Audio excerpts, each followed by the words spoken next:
Now we will talk about market supply schedule and market supply curve. Remember, demand we look in the respect of a consumer. Supply we look in the respect of a supplier. Okay. Now, like in the individual supply curve, we looked after the supply of a single firm. Now, in the market supply curve, we will look after the full supply of the industry. Okay. Now, what is industry? Many firms together. Firm is an individual unit. Many firms together make up an industry. Okay. So, similarly, as in the demand we did in the market demand curve, like there was individual A, individual B, individual C, 3 consumers. Here also, as we will be doing the market supply curve or the market supply schedule, here also we will, when we are talking about an industry, we will have 3, suppose we will take here also 3 firms which are making up an industry, firm A, firm B, firm C. Okay.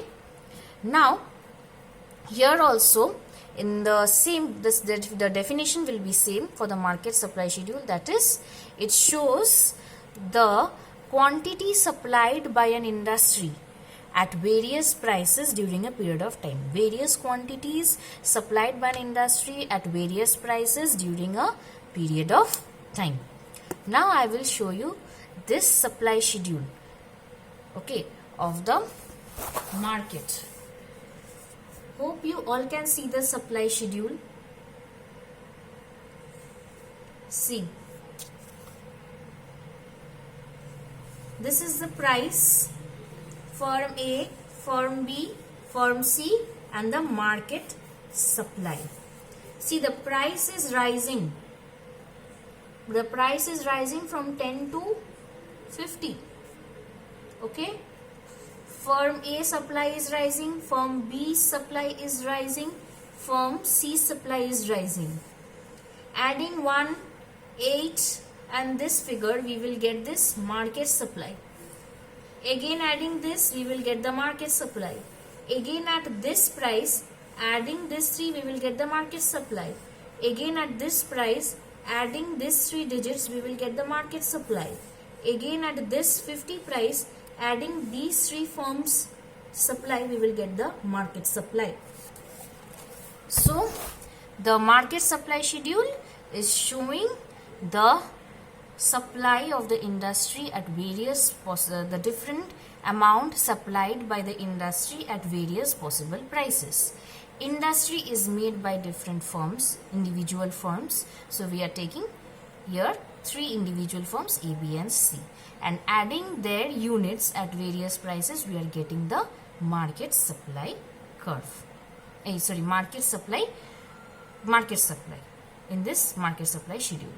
Now we will go to the market supply curve.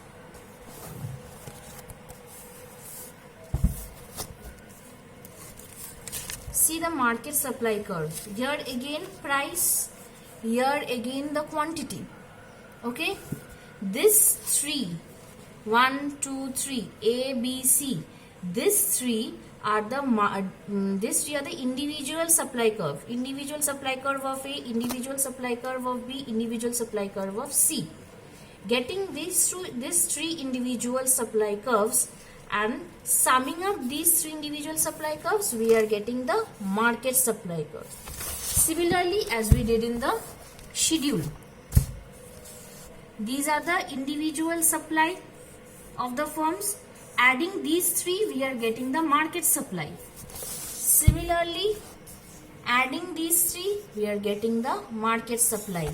Means, in the figure, we have drawn the individual supply curve of A, B and C. We have plotted these points with respect to the prices. Now, in the market supply, we have plotted with respect to price column, we have plotted the final market supply, these points. And thus, what we are calling the horizontal summation or summation of the 3 individual supply curves gives us the market supply curve. Okay. So, market supply curve is the horizontal summation of the individual supply curves. Okay. This market supply curve also shows the positive relationship between the between the supply and the price of the commodity. Okay.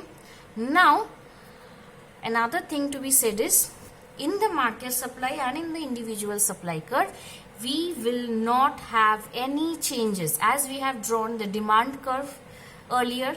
Like, we have only change in the price of the commodity and demand. Here also there will be only changes in the price of the commodity and supply. There will be no change in the other factors affecting supply. There will be no change in the other factors affecting supply. This is a basic assumption of drawing the supply curve and the demand curve. Only the price and quantity demanded will change, and the price and the quantity supplied will change in case of supply. Other factors affecting it will be constant, will remain constant. It will not change. Okay. Now we will go to the exceptions of supply.